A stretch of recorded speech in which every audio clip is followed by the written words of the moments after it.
नमस्कार दोस्तों, target with PS Parihar channel में आपका स्वागत है। आइए शुरू करते हैं और देख लेते हैं कि दैनिक रोजगार समाचार भाग 2 के इस वीडियो में विद्यार्थी जीवन से संबंधित कौन कौन सी सूचनाएं हैं। तो वीडियो को जल्दी से लाइक कर दें, शेयर कर दें और जिन छात्रों ने चैनल को अभी भी सब्सक्राइब न किया हो तो जल्दी से सब्सक्राइब कर लें ताकि आप लोगों को इसी प्रकार की ऑथेंटिक अपडेट से सबसे पहले मिलती रहे। सबसे पहले हम लोग बात कर लेते हैं जो ऑनलाइन आवेदन चल रहा है, जो कि इसकी लास्ट डेट आज समाप्त होने वाली है। और उसके बाद हम लोग बात करेंगे जो शिक्षा सेवा चयन आयोग ने परीक्षा का पैटर्न, सिलेबस वगैरह जारी किया है। तो ये देख सकते हैं आप लोग, Neha institute of management Mangalayatan university से संबद्ध है और आप लोग यहाँ पर विभिन्न प्रकार के कोर्सेज में एडमिशन चल रहे हैं, जैसे डिप्लोमा इन अकाउंटेंसी, जो भी लगभग जिन भर्तियों में बीकॉम मांगा जाता है, यूपी SSSC की या अन्य भर्तियों में, उत्तर प्रदेश सरकार की पुलिस भर्ती बोर्ड की और अन्य जहाँ से भी, तो वहाँ पर डिप्लोमा इन अकाउंटेंसी भी मांगा जाता है। और इसी तरीके से अगर आप लोग पत्रकारिता में कोई डिप्लोमा करना चाहते हैं, जर्नलिज्म इन मास कम्युनिकेशन, तो वो भी डिप्लोमा यहाँ से कर सकते हैं। MCA PGDCA में भी आप लोग कोर्स में एडमिशन ले सकते हैं। ये ऑनलाइन कोर्स है, दूरस्थ से घर बैठे आपकी पढ़ाई होनी है, घर बैठे आपका एग्ज़ाम होना है और घर बैठे आपकी मार्कशीट भी भाई डाक आ जाएगी। लेकिन यहाँ पर ये किसी भी तरीके का कोई भी कन्फ्यूजन नहीं है इसकी प्रमाणिकता को लेकर के, चूँकि A+ NAC इस यूनिवर्सिटी को मिला है ग्रेडिंग और UGC एंटाइटल्ड है, AICTE अप्रूव्ड है, मेंबर ऑफ AIU, हर जगह से प्रमाणित है। आपका जो रिजल्ट है वो डिजी लॉकर में आएगा, वेरीफाइड मार्कशीट मिलेगी और ये संदेह ना रहे कि कहीं पर कोई भी गड़बड़ी हो सकती है।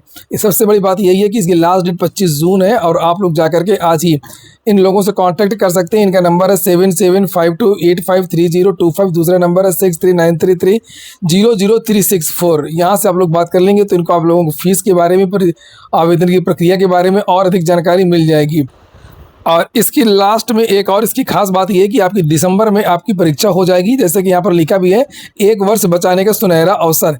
दिसंबर में आपकी परीक्षा और जनवरी में आपका जो है रिजल्ट जारी हो जाएगा। तो ये क्या चल रहा है, जून समाप्त होने वाला 6 महीने के अंदर आपका 1 साल का जो कोर्स है कंप्लीट हो जाएगा। चलिए हम बात कर लेते हैं, शिक्षा सेवा चयन आयोग ने जारी किया है प्रधानाचार्य प्रधानाध्यापक भर्ती का सिलेबस और पैटर्न। ये आज ही का पेपर है और आप लोगों को भी जानकारी मिली होगी, मैंने कई बार इसको लेकर के वीडियो बनाया है कि शिक्षा सेवा चयन आयोग में विभिन्न भर्तियों के विज्ञापन जारी होने हैं, जिसमें से TGT PGT और असिस्टेंट प्रोफेसर भर्ती का विज्ञापन तो जारी ही होगा। असिस्टेंट प्रोफेसर भर्ती के बारे में जानकारी दी गई थी 2 दिन पहले कि लगभग अब 1600 पदों पर भर्ती होगी। वहीं पर प्रचार के बारे में भी जानकारी दी गई थी। जो प्रचार उनको कहते हैं जो डिग्री कॉलेज के हेड होते हैं, जो अशासकीय सहायता प्राप्त महाविद्यालय होते हैं वहाँ पर प्राचार्य होते हैं, और प्रधानाचार्य जो होते हैं वो हाई स्कूल इंटरमीडिएट में, और प्रधानाध्यापक होते हैं जो प्राइमरी बेसिक के जो हेड होते हैं वो प्रधानाध्यापक कहलाते हैं। तो जानकारी ये दी गई थी कि प्रधानाचार्य और प्रधानाध्यापक की भर्ती होगी। प्रधानाचार्य जो इंटरमीडिएट का जो प्रिंसिपल होता है उसके लगभग 1500 पदों पर अध्याचन आ गया शिक्षा सेवा चयन आयोग, और लगभग 1007 पोस्ट के आसपास आपकी प्रधानाध्यापक की भर्ती होनी है, ये बेसिक का। और इसके लिए लिखित परीक्षा होगी, उसी की बात यहाँ पर की जा रही है। आप लोग वीडियो को लाइक कर दिया करें और जो भी विद्यार्थी हैं, चाहे वो शिक्षक हो, जो शिक्षक भर्तियों की तैयारी करना चाहते हैं या शिक्षक भर्तियों से संबंधित जो न्यूज़ हैं उससे अपडेट रहना चाहते हैं, तो आप लोग इस चैनल को जरूर सब्सक्राइब कर लें। उत्तर प्रदेश शिक्षा सेवा चयन आयोग ने अशासकीय सहायता प्राप्त एडेड अल्पसंख्यक इंटरमीडिएट कॉलेज के प्रधानाचार्य और व हाई स्कूल के प्रधानाध्यापक पद की लिखित परीक्षा का पाठ्यक्रम जारी कर दिया है। लिखा दोनों स्तर के पदों के लिए 3 खंडों का 12-12 इकाई से प्रश्न पूछे जाएंगे। खंड 1 व 2 से 30-30 ऐसा करते हैं, हम लोग सीधे नियमावली को ही देख लेते हैं। ये उत्तर प्रदेश शिक्षा सेवा चयन आयोग की वेबसाइट को मैंने खोला है और वेबसाइट पर ही ये नोटिस आपको देखने को मिल जाएगी। और इसमें लिखा भी है कि ये जो परीक्षा का जो पैटर्न है वो किन विद्यालयों के लिए है। तो ये विद्यालय है non government aided minority junior high school. तो जो जूनियर हाई स्कूल है वहाँ पर जो भर्तियाँ होनी है प्रधानाध्यापक की, तो ये उसका पैटर्न बताया गया है। पेपर में जैसे बताया गया था 3 पार्ट में पेपर होगा। एक पार्ट 1 जिसमें 30 क्वेश्चन पूछे जाएंगे, और पार्ट 1, पार्ट 2, पार्ट 3 है। पार्ट 1 में आप लोगों का करंट अफेयर GS वाला भाग है, और पार्ट 2 में आपका हिंदी से संबंधित हिंदी और इंग्लिश, और पार्ट जो 3rd है उसमें शिक्षण से संबंधित है कि गवर्नमेंट के शिक्षा से संबंधित कौन कौन से अधिनियम आए, कब आए, नई शिक्षा नीति, पुरानी शिक्षा नीति, शिक्षा से संबंधित जो भी चीज़ें हैं वो पार्ट 3 में इस तरीके से पूरा का पूरा जो पैटर्न है वो डिवाइड किया गया है। यानी कि पहले पार्ट में GS से संबंधित चीज़ें, दूसरे में भाषा आपकी इंग्लिश और हिंदी, और तीसरे में ये नीचे जो देख रहे हैं जैसे लिखा यहाँ पर चार्टर एक्ट 1813,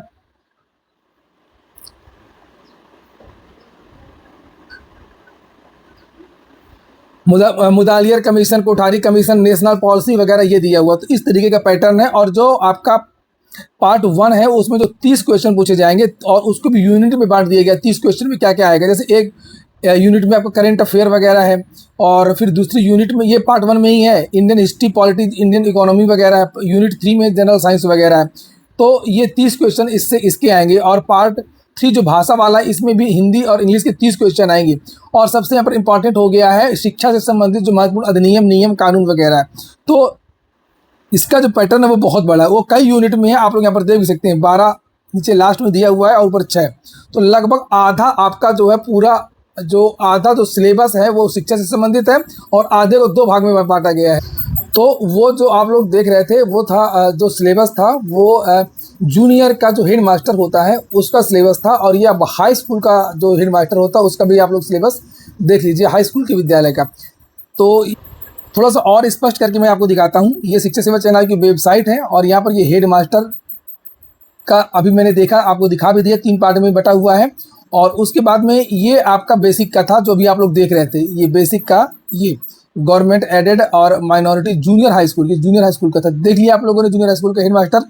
अब आ जाइए ये जो हाई स्कूल का जो प्रिंसिपल होता है और जो इंटरमीडिएट प्रिंसिपल होता है, इसका भी जो पैटर्न है वो मैं टेलीग्राम में चैनल में भी डाल दूंगा PDF। तो आप लोग देख लीजिए कि दोनों तीनों की।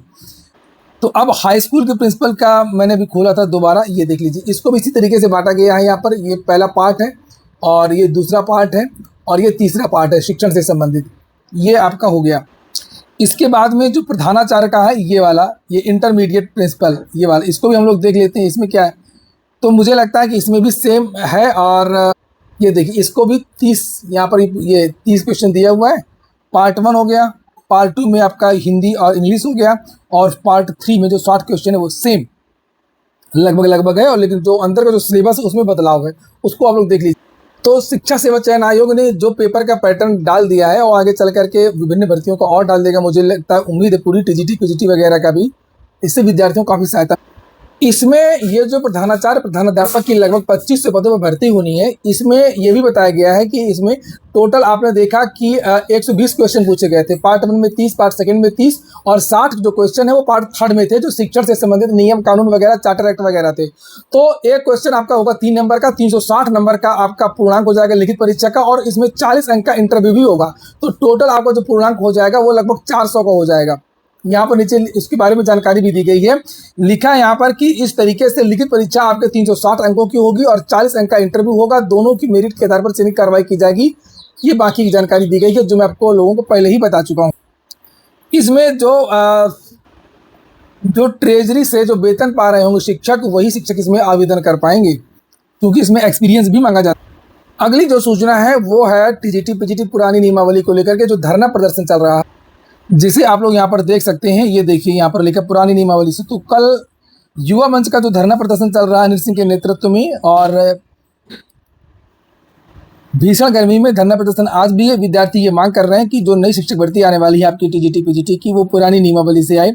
अचानक से नई नियमावली थोपने से बहुत सारे विद्यार्थी भर्ती से बाहर हो रहे हैं। लिखा है कि युवा मंच के अध्यक्ष अनिल सिंह ने बताया कि मांग के संबंध में बुधवार को खून से पत्र लिख करके मुख्यमंत्री को भेजने का निर्णय मंगलवार को लिया गया था।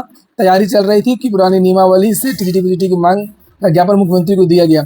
अपर शिक्षा निदेशक माध्यमिक कामताराम पाल ने लिखा है कि एडेड माध्यमिक विद्यालयों में TGT PGT की सीधी भर्ती का रिक्त पदों पर चयन के लिए 21 अगस्त 2023 द्वारा उत्तर प्रदेश शिक्षा सेवा चयन आयोग का गठन किया गया था, और नई नियमावली का गजट भी बन चुका है। कहने का मतलब इनके ये है कि सब कुछ हो चुका है, और फिलहाल विद्यार्थियों के दबाव में जो विद्यार्थियों का मांग पत्र था वो भेज दिया गया है। लिखा है यहाँ पर, देखिए, आवश्यक कार्रवाई के साथ में युवा मंच का ज्ञापन मुख्यमंत्री को प्रेषित कर दिया गया। इससे प्रतियोगियों की नाराजगी कुछ कम तो हुई है, लेकिन पूरी तरह खत्म नहीं हुई। युवा मंच के अध्यक्ष ने कहा कि उनका यह धरना अब अपर शिक्षा निदेशक माध्यमिक को हटाए जाने की मांग को लेकर के गुरुवार को भी जारी रहेगा। धरने में PS परिहार, अशोक, मेरा नाम भी यहाँ पर, क्योंकि मैं भी कल वहाँ पर था, अशोक कुमार पटेल, अशोका ISK और अमित तिवारी, अनिल यादव, आरती, प्रियंका मिश्रा, अंजू मिश्रा आदि भी उपस्थित रहे। तो धरना प्रदर्शन आज भी जारी होगा और आज जारी इस अधिकारी को हटाने को लेकर के ये धरना रहेगा। विद्यार्थियों का कहना है कि शिक्षा निदेशक, माध्यमिक जो अपर शिक्षा निदेशक, यही ज्ञापन ये अगर पहले भेज दिया होता मुख्यमंत्री के पास तो ये विद्यार्थी इस भीषण गर्मी में 4 दिन से लगातार धरना प्रदर्शन नहीं कर रहे होते। और चूंकि इन विद्यार्थियों को गुमराह किया गया था, ये धरना पहले भी चला था 11 तारीख से लेकर के 15 तारीख तक, और विद्यार्थियों ने जो ज्ञापन दिया था उसको इन अधिकारियों ने अपने पास रख लिया था और मुख्यमंत्री तक ज्ञापन नहीं भेजा था। इसीलिए विद्यार्थी आक्रोशित थे और अभी भी आक्रोशित हैं और विद्यार्थियों का कहना कि ऐसे लापरवाह अधिकारियों को पद से हटाया जाना चाहिए। और अगली जो सूचना है वो है आपकी सहायक प्रोफेसर के लिए परीक्षा देनी होगी। तो जो ये बात बिहार की है, बिहार की नई असिस्टेंट प्रोफेसर भर्ती जो आना है तो उसमें भी बदलाव कर दिया गया। उसको भी आप लोग देख सकते हैं कि सहायक प्रोफेसर के लिए अब नेट पीएचडी के साथ में ही अब रिटन का एग्जाम होगा और आपका मौखिक परीक्षा इंटरव्यू भी होगा। बिहार लोक भवन द्वारा तैयार ड्राफ्ट स्टैट्यूट 2026 के अनुसार इंटरव्यू के साथ में लिखित परीक्षा अनिवार्य होगी। लिखित परीक्षा व्याख्यात्मक होगा, डिस्क्रिप्टिव। इसका पाठ्यक्रम संबंधित विषय यूजीसी नीट परीक्षा के अनुरूप रखा गया। ये परीक्षा 200 अंकों की होगी। इसमें 175 अंक लिखित के और 25 अंक मौखिक परीक्षा के होंगे। कक्षा में पढ़ा करके अपनी टीचिंग स्किल भी साबित करनी होगी। इंटरव्यू के लिए निर्धारित 25 अंक में से 13 अंक केवल on the spot teaching skill test के लिए निर्धारित किया गया है। आज के वीडियो में इतना ही। वीडियो आपको अच्छा आपके काम का हो तो वीडियो को लाइक अवश्य कर दें। जिन छात्रों ने चैनल को सब्सक्राइब न किया हो, सब्सक्राइब कर लें। पूरा वीडियो सुनने के लिए बहुत बहुत धन्यवाद।